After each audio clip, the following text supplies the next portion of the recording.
Okay, let's bring him in. Some would say saving the best for last. Darian Durant joining us from the GT. There he is, smiling as always. How you doing, Doubles? Good. How you doing, Roddy? Good. Are you in Toronto? I am. Okay, good.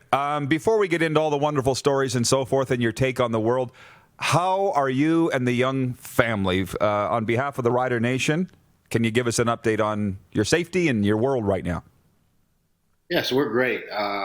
First of all, thank you so much for asking. We're doing great. The kids are just growing so fast. Everyone always tells you, they'll get big in the blink of an eye, and it's just happening so fast. So just watching my little girls grow has been awesome. We're doing great.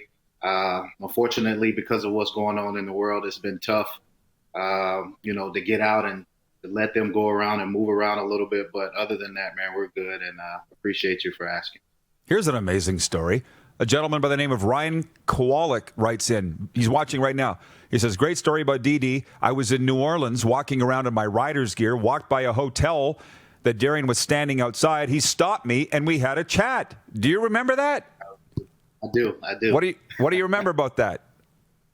I couldn't believe, first and foremost, that I saw someone in New Orleans with some, Rider gear on. So I just had to, stop him and to see if, either he was a fan or if he was just wearing something that someone gifted him. So come to find out he was a true fan, man. We talked for a little bit. He congratulated me on everything that I've accomplished so far. It was just great just to see Rider fans everywhere, especially in New Orleans. That's awesome. I got to ask you something. I mean, I don't know if you saw the interview with Kenny Miller. He was just on with us 15 minutes ago, and he said how much he misses the game, misses being around the guys. He said missing being part of decision-making. He's a football guy. And it's interesting seeing guys that have moved on, whether through retirement like yourself or squeezed out by the cap, whatever. Some guys miss it, and some guys are like, woo, and I could tell you who those coaches are. Like they're enjoying the break. Where are you? Where are you in that? I'm kind of in between, I'm kind of at that stage where, every now and then I think about if I still have a little bit left in me or if I can get out there. And then part of me is like, man, I'm so glad to be done with the 6 a.m. meetings and everything that comes along with it. So I'm kind of in that tweener stage right now. But, I'm sure as time goes on, I'll miss the game more and more. And I'm definitely going to get back in it in some capacity for sure. Well, I hope that we're one of your first options. And you remind me, by the way, of Luke, because he's exactly the same. But he's able to just dabble in it in the media, so just kind of keep his hand in it. But I know he doesn't miss the training and stuff that you guys do. Sorry to out Luke on that. But the one thing, because you got a lot to offer. I mean, coaching's an option, media's an option. The guys tell me, like Jeff Armstead tells me, that you'd really like to be into the analyst role. And not come on and talk about the old days, but talk about breaking down the current quarterbacks and current offenses. That's something you want to do, right? Let's talk about that. Definitely. I love to get on that side of things and be able to kind of break down the game for the viewers at home on the radio, however it may be. I feel like I have a lot to offer from my perspective, the way I see the game from a quarterback's point of view, and just being around the locker room and knowing how the guys think. I think I could definitely, be able to relay that to the normal viewer. So that's definitely something I'm looking at. I would love to get in the front office as well to deal with personnel. I think I'd be great at understanding how to build a team, where to start and to go from there. So at some capacity, I will be back in football soon, and I'm looking forward to it. Well, like I say, I do hope that we're, if not your first option, one of your first options, because once we do get back to playing games, I'd love to have you on weekly to break down that kind of thing. I'm just going to put in a few sprinkles of our viewer comments as we go. From Janice, she writes, can you sign a one-day contract so you can officially retire a Rider? Please. Has that come up, Doubles? In the plan. It's in the plan? Plans, one day. Okay. It is. We're talking about that. All of my guys, Chick, Dress, a couple of the other guys I speak to. None of us have, made it final with the Riders yet. So that's definitely something we would like to do one day in the future. We'll just see how it works out. I got to say this is going to make you laugh. So I've kind of won over Winnipeg. I mean, as you've noticed, you follow this show. We bill ourselves as a CFL-wide show, and we're getting some love from the Bombers and their fans. But you once told me if somebody doesn't like you, you can sort of sense that they don't like you, even though. So there's still those people in Winnipeg that will never like me. Doubles, I'm not sure you could ever win them over. You know the stat. No quarterback has ever beaten the Blue Bombers more in CFL history than you. Do you think you could ever? Did you not know that stat? I had no idea. Not at all. Wow. I think number 1.5. Oh, yeah. Well, I think number 2 was Lancaster. And I think that you beat them more, to be honest with you. But I don't even know if you want to win them over. I mean, I had to in terms of getting our viewership up in Winnipeg and so forth. But would you like to be friends with Bomber fans, or are you're okay with not being? I mean, no question. I mean, I don't have anything against Bomber fans. I really respect them. I've said time and time again that besides, Rider Nation, Winnipeg has the second best fans in the league, and it's always been a tough place to play. So I definitely respect their fans. I understand, how they may feel towards me, but, it's nothing personal. I'm sure if every one of them got to know me, they wouldn't feel the way they do. But of course, they love their team, and whenever you love something and you're passionate about it, it becomes a part of you. And I guess that's why they hate me so much, and why you still get the hate coming your way. Well, but you respect that, and as you've pointed out, I mean, I learned so much from talking to you. It's not personal.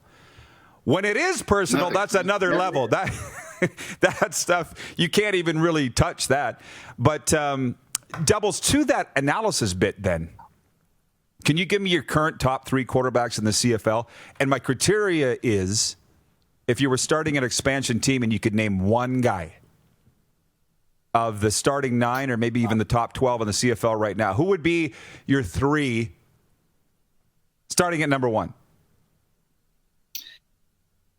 Number 1, I would have to go with Bo Levi. I just think, his track record, there's constant turnover with his personnel, and he's always able to step up and produce. So I've always been a fan of his, and I respect what he does with basically different receiving cores every year.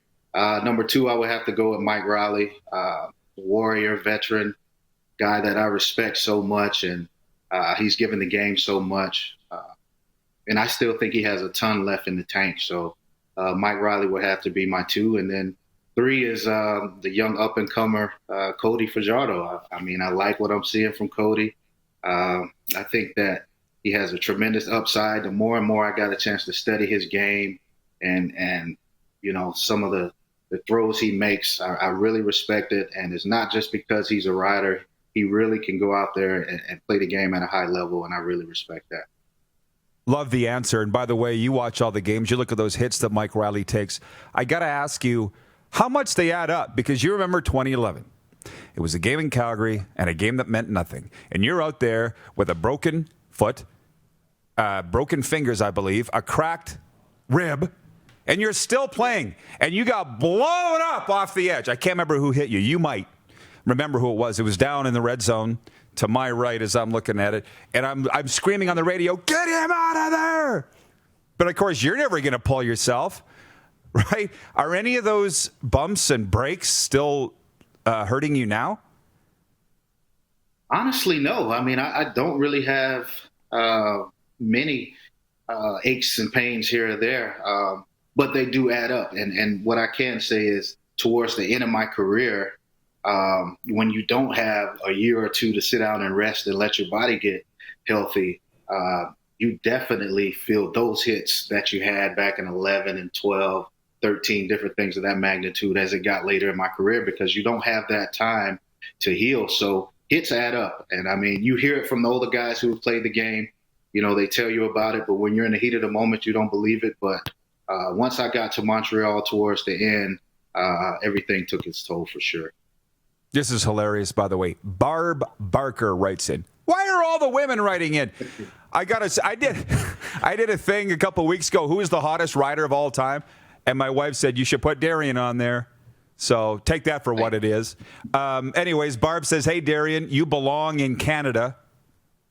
Should we tell her? He's in Canada.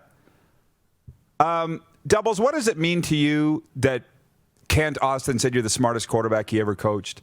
Did that mean as much at the time as it probably does now? You know what? At that time, I didn't realize fully who Kent was, what he did for the game, and the type of bright football mind he was, especially offensively. So back then, a lot of people would tell me, Kent Austin said this, you should really be happy about it. But, of course I appreciated it. But now looking back, and all the respect I have for Kent and just looking at his offensive systems, the quarterbacks he's had, the MVPs he's coached, it means a lot. And, for him to see that in me as a second-year quarterback, it kind of helped me build that confidence. Kent was the kind of coach that he was all about swagger. He was all about instilling confidence in you and making sure that you believed you can go out there and accomplish things. So to hear that from him, man, it meant so much. And, looking back, especially now knowing how great he was as a player and as a coach, it's the best. I figured. And maybe as time goes on, it may mean even more to you, as you get a little older. Tyler Gray Eyes writes in and says, Rider Nation will always love and respect you, DD. Huge fan here. I hope that we can get you out here once we're able to congregate for the sports banquets and so forth. People would love to see you, so I hope that is in the offing, Doubles. I don't know if your schedule will allow. When I talk to Armstead, I always get an update on you, but I don't usually I don't ask for an update on your brother. So is he still playing? What's his contract status for the NFL in 2020? No, he's done. He retired 2 years ago. He actually is building a nice home in Atlanta for him and his family. That's where he'll pretty much settle. And we both finished the same year, as crazy as that sounds. So he's done, and he had a good ride. He played 10 years as an NFL linebacker, which is unheard of when you look at the averages. So he had a great career. Good stuff. So speaking, by the way, of you and your family, North Carolina, Tar Heels, what did you think of The Last Dance? Because you know what? You always reminded me of LeBron, but then I hope that's not an insult to you because I'm a LeBron fan. But as I look at MJ, I'm like, there's a lot of MJ and Darian too. What did you think of The Last Dance? It was amazing. I actually watched it twice. During that time, I was 15, 16, 17 years old, so I didn't really of course, I knew what Michael Jordan loved to wear his sneakers, but you just didn't see that side of him. So for me, as an adult, to be able to see that side, the competitiveness, the drive, work ethic, you name it. I mean, it was awesome. Of course, I didn't like some of the name dropping that he did, some of the locker room things that should have came out. But overall, I thought it was great. And, it's great to be a Tar Heel when you can see the greatest basketball player of all time and see the attitude that he possessed. How much is he recognized on campus there in terms of like stuff on the walls and that? Oh, he's a god. I mean, actually, the football team just went over to Jordan apparel, so now the jerseys, cleats, everything, uniforms are Jordan. Of course, the basketball team is Jordan. I mean, he's just a godlike figure. I remember one time when I was going to school and he came through one summer. I mean, he basically just stopped traffic for 5-6 blocks away, just signing autographs for the football players and the different people around. So he's a godlike figure, man, honestly. And I'm sure it's like that anywhere in the world he goes. So just to end this on your ending with the Rough Riders, obviously that's all smoothed over because there was the video tribute to you when you came back with the Alouettes. Are you seeing a similarity, though, with you, Brady, MJ? It's all kind of coming up right now. Not yours per se, but I mean, there's a lot of similarities there. Like, can you feel for those guys now that you look at what's gone down? Yes. You understand it so much better now. Even before me, like Montana and, the guys who've been played so many years in one place, and, you just understand that that's part of the game and it's out of your control. And, when you're, like I said before, when you're in the heat of the moment, you don't understand it. You're still a competitor. You want everything to go your way. But just looking back, I understand. There comes a time when, you have to let a 34-plus-year-old quarterback go and look for the next guy. So it's happening all over the NFL. It's happened even before I started playing football. So I understand things so much better now. And, with me going through that experience, if I ever can talk to another quarterback or whoever going forward, I can definitely help in that area because, sometimes it's better to stay where the grass is greener. I know, but they don't ask. They don't ask, I was just on the phone with my brother last night, and our family's a little upset at a hockey guy, friend of ours, that got shown the door after several years with a franchise. And I just said, man, nobody gets a 21-gun salute on their way out the door. Like, you got it. Nobody. You as soon as you realize that, it's a lot easier. Doubles, we got a million, well, not a million, but quite a few questions from fans. Can you sit through a break and answer some of them when we come back? You got time? Cool, of course. Okay. Sure. Okay, more with doubles. What's cool is that these people are from Toronto. Oh, that's these cool. two, and some Rider fans. So we'll be back in a moment. More with Darian Durant. It's the Rod Pedersen Show, 1-year anniversary special. Canada's morning sports talk show continues after this on Facebook Live, Game Plus TV Network, and listen live at rodpedersen.com.